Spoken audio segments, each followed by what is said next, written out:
On va passer au sport à présent, on va rester dans l'ambiance musicale. Le confinement, la fermeture des salles de sport ont entraîné des ventes records d'appareils de fitness. Lesquels sont les plus efficaces? Vous avez décidé d'orchestrer le match aujourd'hui. Oui, et on va commencer par le vélo. Pourquoi le vélo? Parce que finalement, c'est l'activité la plus accessible à tous.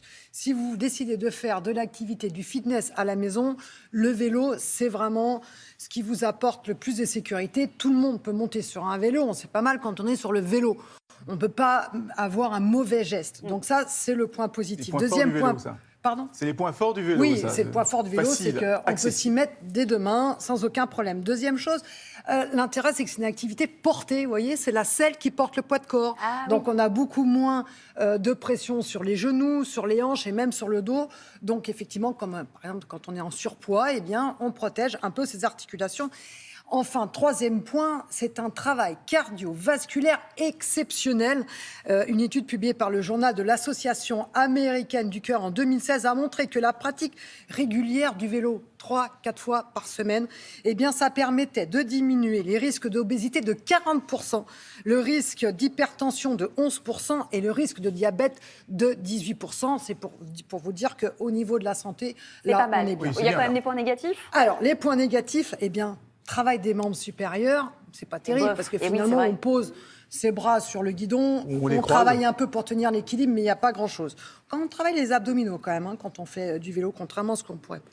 Les genoux sont très sollicités sur le vélo, donc quand on a des problèmes particuliers, des pathologies au niveau du genou, il faut varier les plaisirs, il ne faut pas rester que sur le vélo. Et puis, il y a une tension au niveau du cou. Pourquoi ? Bien parce que maintenant, les vélos sont équipés d'écrans. Donc, on est vers l'avant, on devrait rester comme ça, mais on veut regarder une série. Voilà, et là, on a une tension au niveau du cou et ça peut engendrer des pathologies cervicales. Mettre l'écran sur le guidon. Voilà, l'écran sur le guidon vers le bas. Et puis, dernière chose, eh bien, il n'y a pas d'impact sur l'os lorsque l'on fait du vélo, puisque c'est une activité portée. Donc, on ne améliore pas l'os pour les personnes qui ont, par exemple, de l'ostéoporose comme les femmes. Eh bien, on ne va pas attitiller cet os pour qu'il se reconstruise. Voilà, ça c'est pour le vélo. Ça, c'est pour le vélo. Et pour le tapis de course, alors ? Tapis de course, ce qui est exceptionnel, c'est qu'on arrive à peu près au même travail que dehors, en marche ou en course. Et c'est exactement, les spécialistes se sont penchés sur la science, c'est exactement le même travail. Alors, ce qui est intéressant, c'est que les chocs sont limités. Quand on fait du vélo, on a moins de chocs sur le tapis de course que quand on le fait dehors. Très bon travail musculaire et une possibilité de progression, parce qu'on peut aller de plus en plus vite, ou on peut monter. Vous voyez, on peut faire des programmations différentes. Inconvénient, pas de proprioception. Quand vous faites le travail sur le vélo, eh bien, c'est toujours la même chose. Il n'y a pas de trottoir, il n'y a pas de trou, il n'y a pas d'obstacle. Donc, on ne travaille pas les réflexes. Vous savez, ces réflexes qui nous permettent de garder l'équilibre et de ne pas tomber.